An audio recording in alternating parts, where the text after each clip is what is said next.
Indian 2 படத்துல இருந்து ரீசெண்டா பாட்டை ரிலீஸ் பண்ணிருக்காங்க. இந்த படத்துக்கான ப்ரொமோஷன்ஸ் இந்த ஐபிஎல் இருந்தே ஸ்டார்ட் பண்ணிருக்காங்க. ஐபிஎல் கமெண்ட்ரிக்கு கமல்ஹாசனும் சங்கரும் கலந்துக்கல இருந்து இந்த படத்தோட ப்ரொமோஷன் வேலைகள் ஸ்டார்ட் பண்ணிட்டாங்க. அண்ட் இந்த படம் ஜூன் மாசம் ரிலீஸ் ஆகும்னு அனௌன்ஸ் பண்ணி இப்போ ஜூலை 12ஆம் தேதி ரிலீஸ் ஆகும் அப்படிங்கறத அபிஷியலா அனௌன்ஸ் பண்ணிருக்காங்க.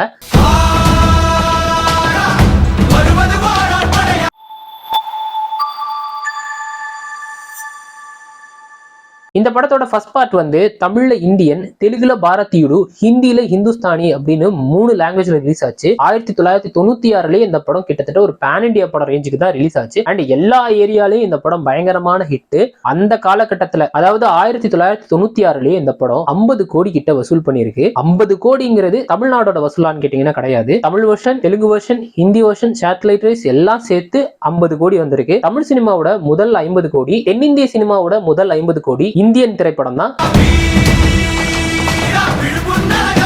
அண்ட் இந்த படத்தோட பாடல்கள் எல்லாமே பயங்கரமான ஒரு ஹிட். ஏஆர் ரஹ்மான் மியூசிக்ல ஒவ்வொரு பாட்டும் ஒவ்வொரு விதமா இருக்கும். ஒவ்வொரு பாட்டும் பட்டி தொட்டி எங்கும் ஹிட்டான ஒரு பாட்டு. இதுல பேட்ரியாட்டிசம் பேசுற பாட்டு எதுன்னு பாத்தீங்கன்னா அந்த கப்பல் ஏறி போயாச்சு அப்படிங்கிற சாங் தான். அந்த பாட்டோட அந்த கடைசி போர்ஷன்லாம் கூட நமக்கு பயங்கர கூஸ்பம் வர அளவுக்கு செமையா இருக்கும்.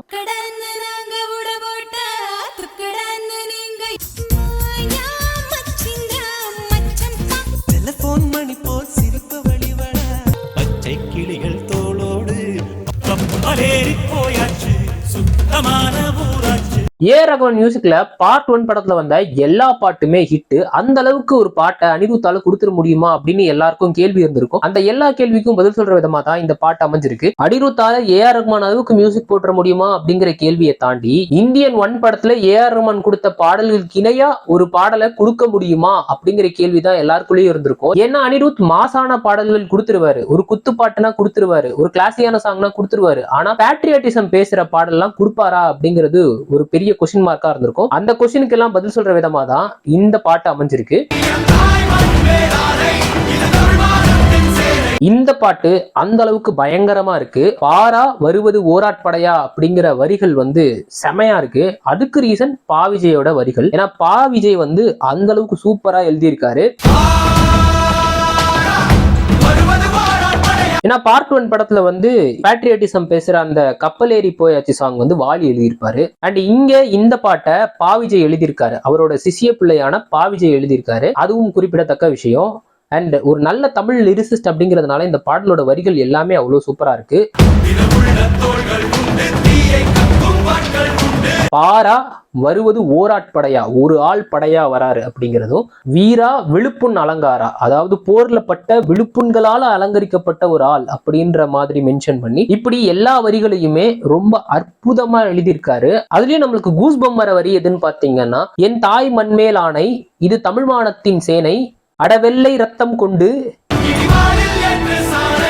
அப்படின்னு ஒரு வரிகள் எழுதியிருப்பாங்க. அந்த வரி வந்து இந்த பாட்டுல வரும்போது பயங்கர கூஸ்பம்ஸா இருக்கு. ஏன்னா அந்த இடத்த வந்து மியூசிக்காவும் சரி, பாடுற விதமாவும் சரி பயங்கரமா இருக்கு. அண்ட் இந்த பாட்டுல மிட்ல வர அந்த மெலோடி போர்ஷன் வந்து கேட்கும் போது ரொம்ப சூப்பரா இருக்கு. அதுலயும் நம்ம இரவு இருக்க எதுக்கு அந்த வெள்ளை நிலா அப்படின்ற மாதிரி வெள்ளையே பிடிக்காது அப்படின்னு ஹீரோயின் வந்து சொல்றது. அண்ட் ரத்தம் பட்ட அந்த வாளுக்கு முத்தம் கொடுத்து ஆறுதல் சொல்றேன் அப்படிங்கிற மாதிரி ஒரு மெலோடி போர்ஷன் எழுதியிருக்காங்க. இந்த மெலோடி போர்ஷன் வர வரைக்கும் அந்த சாங் எனக்கு ஞாபகத்துக்கு வரல.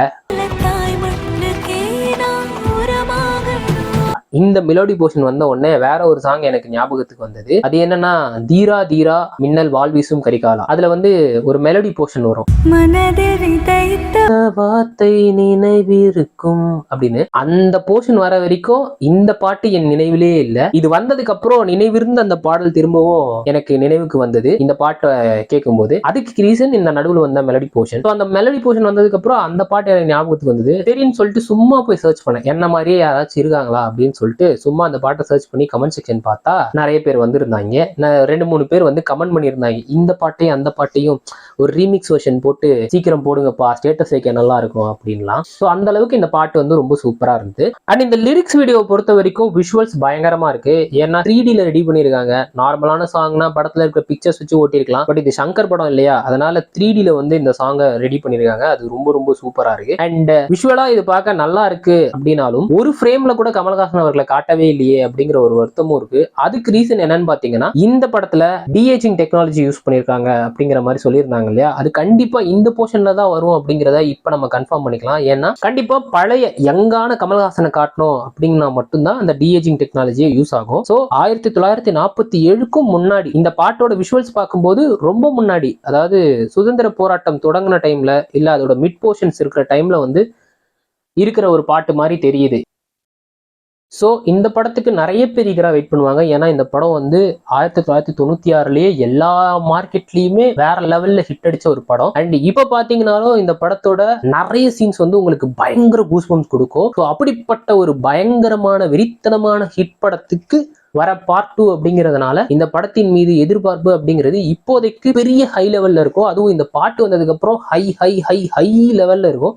அதனால இந்த படத்தை பாக்குறதுக்கு நான் ஆல்ரெடி ரொம்ப ஈகரா வெயிட் பண்றேன். இந்த பாட்டு வந்ததுக்கு அப்புறம் அதோட எதிர்பார்ப்பை வந்து ஒரு ஸ்டெப் இன்னும் இன்க்ரீஸ் பண்ணிருக்கு அப்படின்னு சொல்லலாம். சார் விடாமுயற்சி அப்டேட் வரும்போது தரேன். இதுக்கு வேற போராடணுமா சார்? விடாமுயற்சி அப்டேட் தரேன். சரிங்க சார். அந்த விடாமுயற்சி அப்டேட் அண்ட் லைகா ப்ரொடக்ஷன் பாத்தீங்கன்னா தமிழ், தெலுங்கு, மலையாளம்னு எல்லா லாங்குவேஜ்லயுமே படங்கள் பண்றாங்க.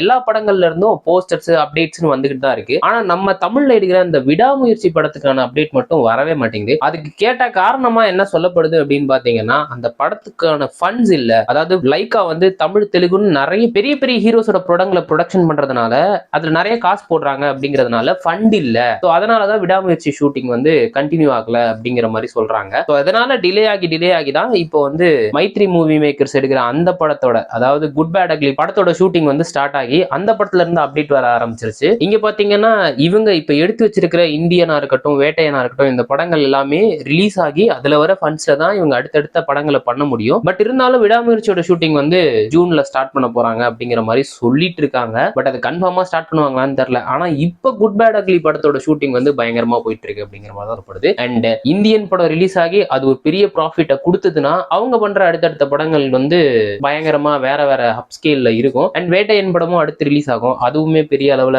கலெக்ஷன் ஆகும் அப்படிங்கிற மாதிரி தான் எதிர்பார்க்கப்படுது. அண்ட் இந்த இந்தியன் படத்தோட சாங் எப்படி இருக்கு அப்படிங்கிறத கமெண்ட்ஸ்ல சொல்லுங்க.